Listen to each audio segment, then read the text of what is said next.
সুপ্রভাত সবাইকে। কেমন আছো তোমরা সবাই? আশা করি তোমরা সবাই খুব ভালো আছো। আর আমিও বেশ ভালো আছি। তো আজকে আবার সকাল ওই ৭টা থেকেই ব্লগটা শুরু করছি। আর দেখছো সকাল ৭টার সময় কত রোদ উঠে গেছে।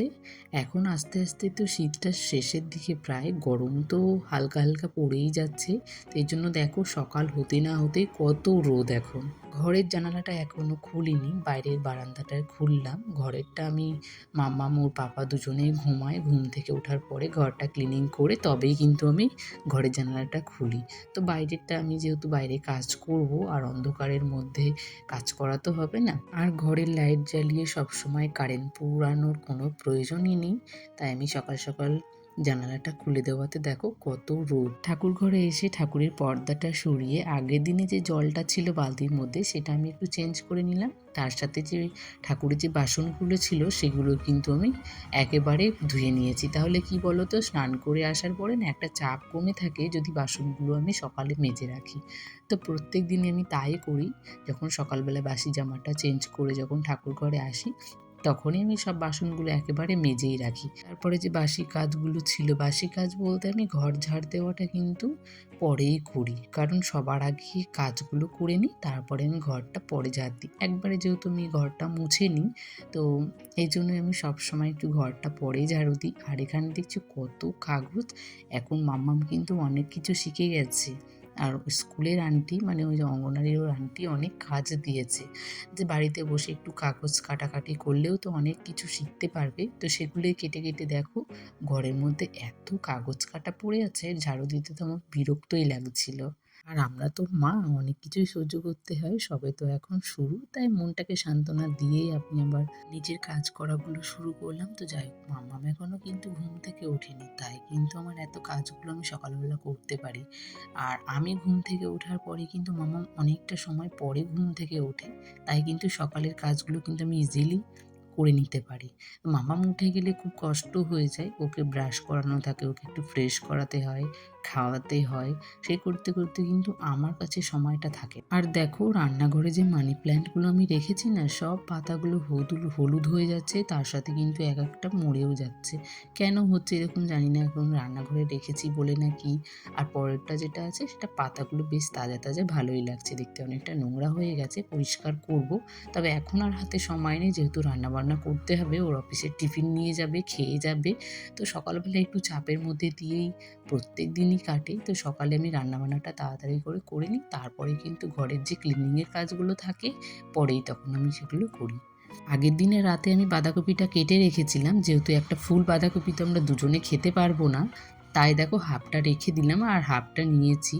আর হাফ নিলেও না অনেকটা বেশি হয়ে যায়, যেহেতু এক তরকারি না ৩ বার ভালো লাগে না খেতে। আমি যেহেতু একটু খেয়ে নিই, কিন্তু আমার হাজব্যান্ড ও কিন্তু একটুও খেতে চায় না। এক তরকারিও ২ বার খাবে, কিন্তু ৩ বার খেতে গেলে ওর খুব কষ্ট হয়ে যায়। তো প্রত্যেক দিনই আমাকে রাতে কিছু না হয় কিছু রান্না করতে হয়। তো তাই একটু অল্প অল্প করে সবসময় আমি তরকারিটা করি, কারণ রাতে আমাকে দেশে আবার করতেই হবে। আর দেখো সকালবেলা যে আমার কত তাড়াহুড়ো থাকে সেটা হয়তো তোমরা দেখে বুঝতেই পারছো। একদিকে কিন্তু আমি চা বসিয়েছি, আর একদিকে কিন্তু আমি তরকারিটা বসিয়ে দিয়েছি। যেহেতু বাঁধাকপির জন্য আলু লাগবে, তো আলুটা আমি ভাজা করতে বসিয়ে দিয়েছি, পাশে আমি কিন্তু চা বসিয়ে দিয়েছি দুজনের জন্য। তার সঙ্গে একটু আদা দিলাম, কেমন একটু ঠান্ডা ঠান্ডা ভাব লাগছে, যেহেতু এখন ঠান্ডাটা শেষ হয়ে গরমটা পড়ছে না, এই জন্য কেমন একটু গলা ব্যথা বুঝতে পারছি, তাই ভাবলাম একটু আদা দিয়ে আজকে একটু ঝাল ঝাল করে চাটা খাবো। সবাই বলে বাঁধাকপির শাক, আমি কিন্তু বাঁধাকপির শাক বলি না, আমি কিন্তু তরকারিই বলি।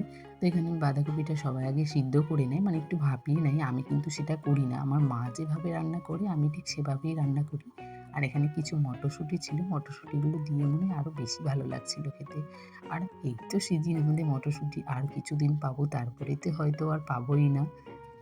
আর এখানে এই সবজিগুলো অনেক দিন হয়েছে এনে রেখেছি, কিন্তু আমার না ফ্রিজের মধ্যে সবগুলো রাখাই হচ্ছে না, মানে কৌটাতে করে রেখে রেখে। এমনি আনে আমি রেখে দিই, ওই সময় থাকে না তো, ওই যেমনভাবে আনে তেমনভাবে আমি রেখে দিই। এভাবে কিন্তু অনেক জিনিস নষ্ট হয়ে যায় আমি দেখেছি।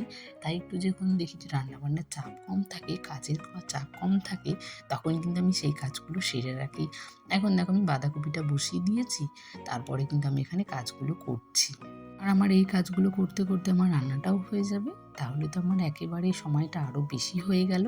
অনেকগুলো আদা নিয়ে এসেছিল, কিন্তু আমি তো এত আদা খেতেও ভালোবাসি না, আমার ভালোও লাগে না আদা দিলে কোনো তরকারি। তো এনে রেখেছিল একটু চা দিয়ে খাবো বলে। আর এমনি সবজিতে দিয়ে আমি খাই, তো এখানে ভালো করে যদি না রাখি না সবগুলো পচে যাবে। মা আবার বলে একটু আদা যদি বালিতে রাখা হয় তবে কিন্তু সত্যিই খুব ভালো থাকে, কিন্তু এখন কোথায় পাবো বলো বালি? তাই আমি ফ্রিজেই রেখে দিই, যেহেতু এখন ফ্রিজ আছে। আর আগেকার দিনে তো ফ্রিজ ছিল না, তাই তারা অন্য কিছু ব্যবহার করতো। আর আমাদের এখন ফ্রিজ হয়ে গেছে, এখন আমরা যা কিছুই রাখি তাই কিন্তু আমরা এখন ফ্রিজে রেখে দিই। যেমন আদাটা ধরো সবাই বালিতে রাখে, তবে যে এই লঙ্কাগুলো কিন্তু বোটাগুলো ছাড়িয়ে কিন্তু আগেকার লোক রোদে দিয়ে শুকিয়ে রাখতো। আর আমরা কি করি, বোটাগুলো ছুটিয়ে কিংবা ছোটানোর সময় না থাকলেও সেটা কিন্তু আমরা ফ্রিজে রেখে দিই। সময় থাকলেও কিছু সময় কিন্তু অলস লাগে, তখন কিন্তু আমরা এই ফ্রিজের মধ্যেই রেখে দিই, তাই না? আর আমার জানো তো সবসময় লাল লঙ্কাগুলো বেশি ভালো লাগে, কারণ তরকারিতে তাহলে কি বলো তো, শুকনো লঙ্কার গুঁড়োটা যেটা ব্যবহার করি সেটা কিন্তু করতে হয় না। তাই আমিও একটু শুকিয়ে রাখি, তাহলে শুকনো লঙ্কার যে গুঁড়োটা দিতে হয় তখন কিন্তু সেটা দিতে হয় না। মিক্সিতে যদি মিক্স করি লাল লঙ্কাগুলো তবে কিন্তু বেশ ভালো একটা কালার চলে আসে। আর যে ক্যাপসিকামটা নিয়ে এসেছি কী দিয়ে খাবো সেটাই ভাবছি। আর শসাগুলো দেখছো, শসাগুলো সেই দেখতেই শসা, কিন্তু কোনো টেস্ট নেই। কোনো একটা শসা খেলে দেখবে দারুণ একটা গন্ধ আসে, সেটাতেই ভালো লাগে খেতে। এটা দেখে আমার মনে হয় না যে শসা, দেখতেও শসার মতো না, কেমন ওই লালমি না কি বলে সেরকম দেখতে। তো আমি ওকে বললাম, তো বলছে এখন নাকি এই শসাগুলোই পাওয়া যাচ্ছে, একটু আরও কিছুদিন পরের থেকে হয়তো ভালো শসাটা পাওয়া যাবে। অনেকগুলো বিনস নিয়ে এসেছে। এতগুলো যে বিনস কি করবে আমি সত্যি বুঝতে পারছি না। তো ভাবলাম চলো যে বিনস ভাজা করে খেয়ে নেব। আর আমার বাপের বাড়ির ওখানে জানো তো বিনসটা একেবারেই পাওয়া যায় না। এখন চাষ কম হয় নাকি কোনো জায়গা থেকে আসে কম সত্যি বুঝি না। এখানে কত বিনস, কোনোদিন যদি রাইস করতাম তাহলে বিনস কিনতে গেলে বাড়ির থেকে কতটা দূরে যেতে হতো। আর এখন দেখো সেই বিনস আমি বাড়িতে ভাজা করে খাই এখন। আর সবজি আনার পরে কিন্তু আমি এভাবেই ফ্রিজে স্টোর করে সবগুলো কোটায় ভালো করে রেখে দিই। আর যখন এটা বের করেছি ফ্রিজটা মোছাও হয় না, মানে পরিষ্কারই থাকে। যখন আমি যা কিছু রাখি না তখন এভাবে একটু মুছে রেখে দিই। সেভাবে আমি ডিপ ক্লিন কোনোদিনই আমাকে করতে হয় না। এখন যেমন এটা যেমন আমি বের করেছি যে সবজি রাখার, তো ভাবলাম যে চলো মুছে একবারে রেখে দিই, তাহলে জায়গাটা একটু পরিষ্কার লাগে, দেখতেও সুন্দর লাগে। আর এখানে যে জলের বোতলগুলো এখন তো আর রাখা হয় না, কিন্তু কিছুদিন পরের থেকে না আমাদের ফ্রিজে বেশি জলের বোতলটা বেশি থাকে, কারণ পুরো ফুল ফ্রিজ জল রাখা হয়, কারণ সারাদিন কেউ এমনি জল খায় না, ওই ফ্রিজের জলই খায়। তাই একটু গরমের সময় একটু ফ্রিজের মধ্যে জলটাই বেশি থাকে। এখন যেহেতু আমি জল রাখি না, সেই কারণে যে আমার যে ওই মিষ্টির যে কৌটাগুলো থাকে সেগুলো কিন্তু আমি ফেলি না।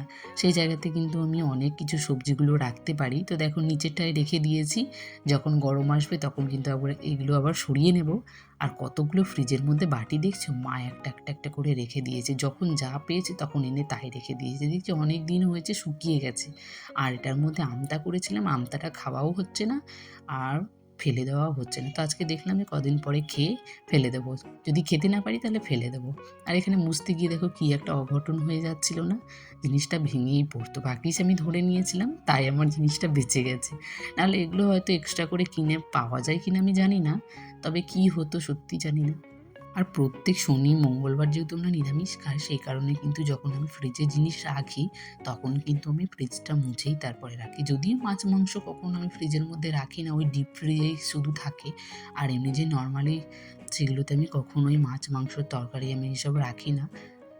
এইভাবে যদি তোমরা অল্প করে তোমরাও মুছে নাও না, তাহলে তোমাদের কিন্তু অনেকটা কাজ কমে যাবে। আর দেখো, আর আমি যেমন ধুলোবালির কাজ শুরু করে দিয়েছি, তেমনই কিন্তু আমার হাঁচি পড়াও শুরু হয়ে গেছে। মানে ডাস্ট অ্যালার্জি আমার এত, যে আমার বিরক্ত লাগে জানো তো, এই কাজ করতে আমার এতগুলো আমাকে হাঁচি দিতে হয়, এটাই আমার আরও বেশি বিরক্তি লাগে। মানে কাজের থেকে মনে হয় হাঁচি দিতে আমি ক্লান্ত হয়ে যাই। আর এখানে কতগুলো বাটি দেখো, ওইখানে একটা বাটিতে কবে মা কাঁকড়া এনে রেখেছে সেটাও আছে। আমি এর আগে নারকেল করেছিলাম, নারকেলটা আমি ফেলে দিতে চেয়েছিলাম নারকেলটা, তো মা আর ফেলতে দেয়নি, সেটা রেখে দিয়েছে। ওই নারকেলটাও আছে, সেটা আবার ফেলে দিলাম। মা উনানে রান্না করেছে, মামামের জন্য একটু জল গরম করে রেখেছে। তো মামামকে আমি জল গরম ওই জলের সঙ্গে মিক্স করে খাওয়াই, যেহেতু এখন ঠান্ডার দিন, তাই আমি এটা ফ্লাস্কে রেখে দিলাম, তাহলে কিছুটা সময় অন্তত একটু গরম থাকবে। আর মামাম এটা ফেলে, ফেলে এমনভাবে নষ্ট করে দিয়েছে, মনে হয় আমাকে পরের বছর থেকে কিনতে হবে। যদিও পরের বছর ও বড় হয়ে যাবে, তখন হয়তো সেই গরম জলটা ওকে আর খাওয়াতে হবে না। আর এই যে জল খাওয়ার যে বোতলটা, সেটাতে কিছুটা নিয়ে নিলাম। তাহলে অন্তত কিছুটা সময় চলে যাবে। বেকার জলটা তো নষ্ট করে কোনো কাজ নেই। আর এখানে হাসব্যান্ডের জন্য টিফিনটা দিয়ে দিচ্ছিলাম, কারণ ও অফিস যাবে। আর সকালবেলা যদি আমরা একটু তাড়াতাড়ি উঠি না, তাহলে দেখো হাতে অনেকটা সময় কিন্তু পাওয়া যায়। কতগুলো কাজ করলাম আমি বলো? আমার রান্নাটা অনেক আগে হয়ে গেছে। আজকে মটরশুঁটি দিয়ে আলুর দম করেছি আর বাঁধাকপির তরকারি। এই আজকের মেনু ছিল। তো টিফিনটা আমি দিয়ে দিলাম। যেহেতু ভাত তরকারিগুলো সব গরম আছে, তাই একটু ঠান্ডা করতে রেখে দিলাম। কারণ এত গরম, গরম লাগালে সে বাষ্পটা আবার ওই খাবারের মধ্যে পড়বে, সেটার থেকে কিন্তু প্রচুর পেটে ব্যথা হয়। তো এইজন্য আমি এটা একটু খাবারগুলো একটু ঠান্ডা করে নেব, তারপর মুখগুলো লাগিয়ে দেবো। যেহেতু ওর এখনও যেতে অনেকটা সময় দেরি আছে। শীতের সকালে সকাল ৭টার সময় ঘুম থেকে উঠে দুপুর পর্যন্ত সংসারটাকে পরিষ্কার পরিচ্ছন্ন রাখতে একা হাতে কিভাবে সমস্ত কাজ আমি করি, সেটাই আজকে তোমাদের সঙ্গে শেয়ার করলাম। একা হাতে কাজ করতে কিন্তু আমাদের কষ্ট হয়, তবুও আমরা সংসারের দিকে তাকিয়ে কিন্তু আমাদের সেই কষ্টটা কিছুই কষ্ট বলে মনে হয় না। আর যদি তোমার সেই সংসারে সুখ থাকে আর সেই সংসারে যদি তোমার মন থাকে, তবেই কিন্তু এটা পসিবল।